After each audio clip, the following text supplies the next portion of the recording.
One of the reasons I think that it still pays to read the classics, and what the word classic means is so much contested and highly politicized in our time. And I'm not denying that it should be. I try to deal with that in the introduction to the course and the preface to the course that I put on the opening page of the Canvas site. How calling something a classic, choosing books to read, saying these are the books that are most important to read is a very chancy thing. Not only politically, but just conceptually. I mean, it's tough. But I do believe that there are classics. I mean, in the sense that there are certain texts which are so influential and have really, they kind of make up the history of our culture or cultures. And the Sermon on the Mount is one of them. So that I think that it really doesn't, I mean, you're going to read it differently if you're a Christian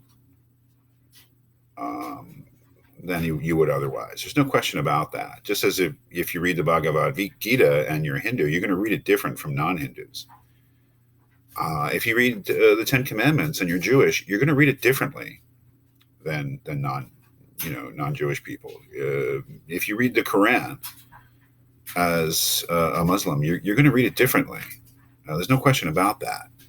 But if you're not committed to these texts in any sort of religious way, it's still very much worth reading. That's the whole point of the course, that you don't have to be within Islam to appreciate the Quran.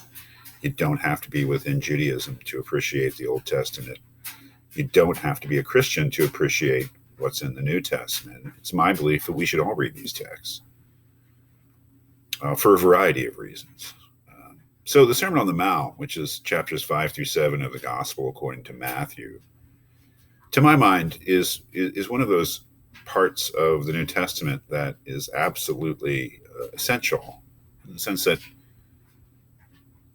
there's a version of it in another gospel, Gospel according to Luke, which is quite a bit different and quite a bit shorter.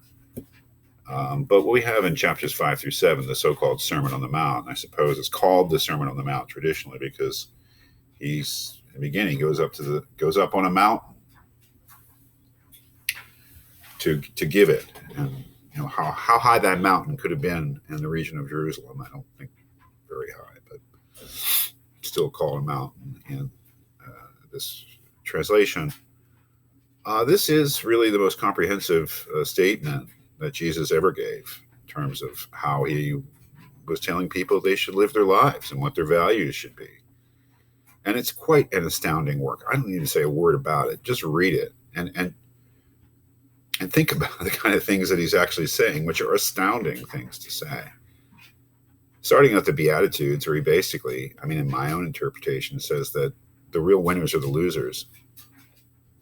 And people who think they're winners are not, which is really something that's always a timely thing. But when he comes to, there's so much here, the reinterpretation, really, I would say, of the Ten Commandments, the famous injunction to turn the other cheek, to love your enemies, to give everything away. And I would say most astounding, the ideas about money and property and saying that you shouldn't worry about those things at all. That you should consider the lilies of the field, which is a very famous thing. And that's one of the reasons to read a classic, just because there's this wonderful sense when you read the classics, when you read the Bible, or you read Shakespeare, or you read Greek tragedy, where the things that have been floating around in your head because people say them or you read them, and you didn't know where they came from, you finally sort of realize they come from a certain place. Consider the lilies of the field. I don't know if you've ever heard that, but I have. And you hear it without explanation. You're like, oh, yeah, it's what Jesus said to his followers. Look at the flowers and look how well God takes care of them. Don't you think he cares more about you? Why are you worried about tomorrow? tomorrow can take care of itself. Consider the lilies of the field. They neither sow nor reap, yet God takes care of them, really amazing thing to say. And not just because, oh yeah, that's where that came from, but just an amazing thing to say to a bunch of people. Listen, don't worry so much about saving and scheming, and just, to really have faith in God means to put yourself in God's hands and to have a faith that he is going to take care of you. And it's pretty amazing.